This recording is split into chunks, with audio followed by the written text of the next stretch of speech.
Praise the lord. ఈరోజు దేవుని వాగ్దానము. నేను నీకు తోడై ఉన్నాను, నీకు హాని చేయుటకు నీ మీదకి ఎవడునూ రాడు. అపోస్తుల కార్యములు 18వ అధ్యాయము 10వ వచనం. ప్రభువే చెప్తున్నారు, నీకు తోడై ఉన్నాను, భయపడవద్దు. నేను నీ దేవుడను, దిగుల పడవద్దు. నేను నిన్ను బలపరుస్తాను, నీకు సహాయము చేస్తాను, నిన్ను ఆదుకుంటాను అని ప్రభువే చెప్తున్నారు. ప్రభువే నిన్ను బలపరుస్తున్నారు. దేవుడే నీ పక్షాన ఉన్నారు కనుక నీకు విరోధి ఎవడు?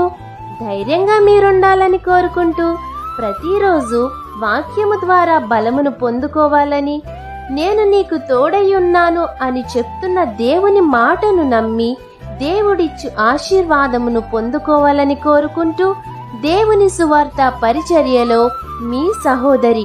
ఆమేన్. God bless you. Download ShareChat.